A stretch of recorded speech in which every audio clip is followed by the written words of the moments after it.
After 24th of June, when the all-party meeting took place in New Delhi, in which representatives from various political parties in Jammu and Kashmir participated, one word that has been doing the round of the news circles is delimitation.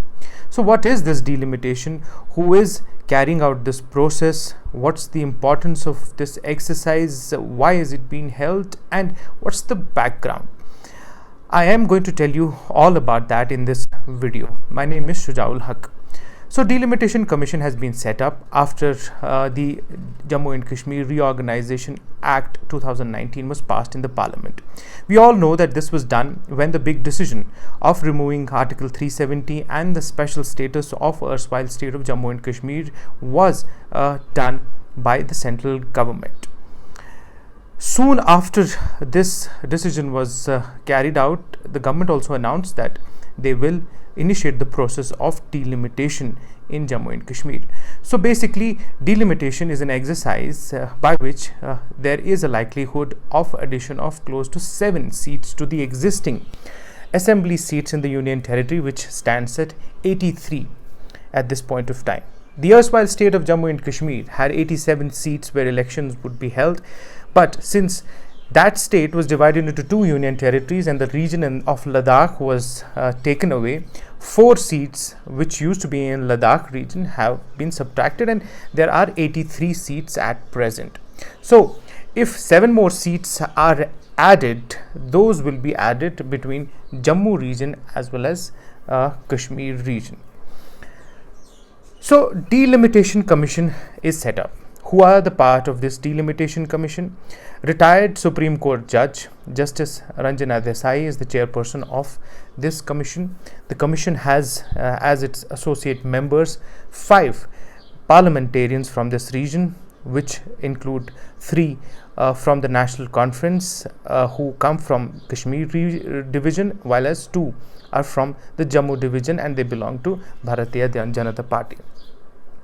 So while these 2 members from Jammu have already participated in the meetings that have been held by this commission, the Kashmir-based 3 MPs who are from the National Conference have so far boycotted this commission by saying that they have contested the move that was made by the central government in 2019 by which they removed Article 370 from the erstwhile state of Jammu and Kashmir in the Supreme Court, and they see the delimitation process as a byproduct of that move, and hence they would not be participating in this process. However, of late we have definitely seen hints being dropped at through which one can assume that there is some sort of a change of heart of these 3 participants as well. So if all of these associate members also participate in this process and this delimitation exercise is carried out, this will basically delineate more seats to the assembly that is there for this union territory. So what's the background of delimitation? The last delimitation process that was carried out in Jammu and Kashmir was carried out in 1994-95, and in that process 11 seats were added to the assembly that existed at that point of time. 76 member assembly eventually became an 87 member assembly, and in that process 5 seats were added to Jammu division, while as 4 seats were added to Kashmir division. 2 seats were given in addition to the earlier 2 seats in Ladakh division. So Ladakh had 4 total of seats up till 2019.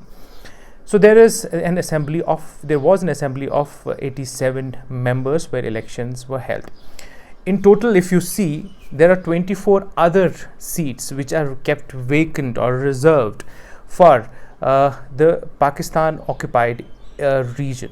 So those 24 seats elections do not take place. Elections would take place on 87 seats, and those elections again were for electing a government that lasted for 6 years, unlike the other states of the rest of the country. Now, delimitation commission that was held in 1994-95, and after which the exercise of carving out new seats was carried out. That continued, and that process was over. However, the Jammu and Kashmir government in 2002, which was at that point of time headed by Dr. Farooq Abdullah from the National Conference, decided to freeze further delimitation of this region up until 2026. So that was a freeze that the government at that point of time decided to do. They even communicated it to the Supreme Court that they have decided not to hold delimitations till 2026. This was met by resistance, met by resentment from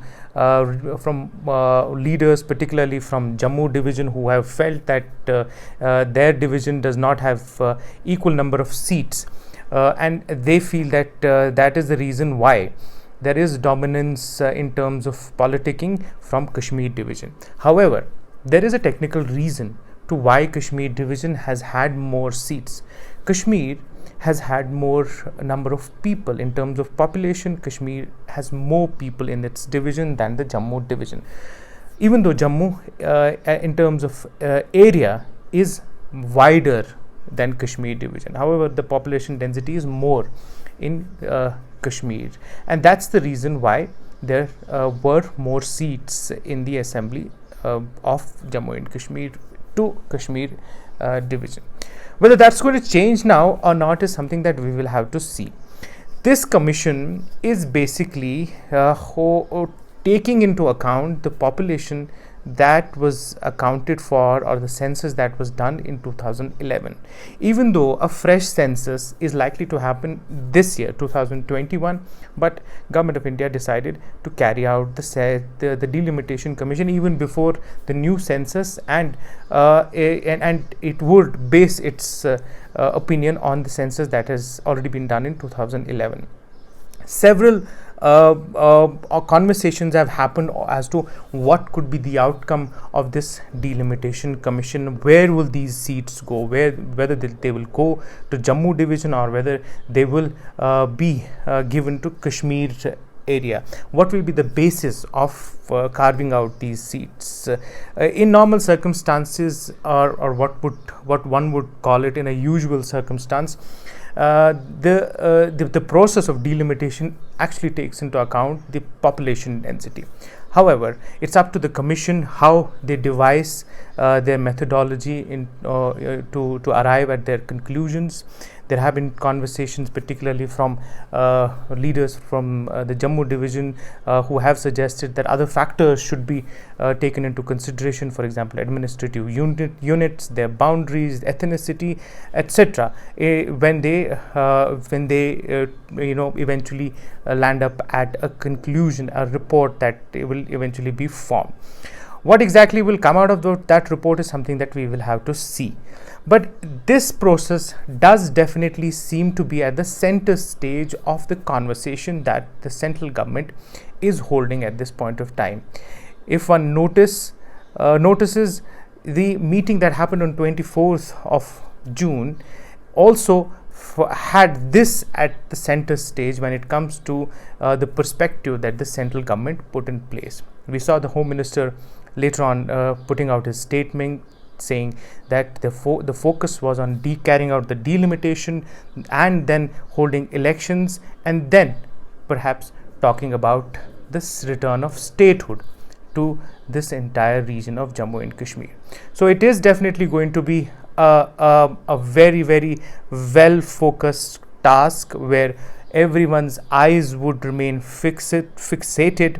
Rather, everyone will be waiting to see what kind of report this commission comes out with, and where will the seats which are to be carved out from this region go. Will they be added to the tally of the Kashmir region, or will there be an addition to the tally of the seats that are there in the Jammu division? There have already been controversies that are brewing on it. Like I was mentioning, there have been fears in Jammu for long that the number of seats is lesser in terms of the assembly constituencies. However, the fears that exist today in Kashmir also are about the fact that perhaps this entire process is being done to take away seats from the Kashmir division. So this is a tricky situation which will have to be handled very carefully, and the entire exercise, as I was pointing out, will be very carefully watched.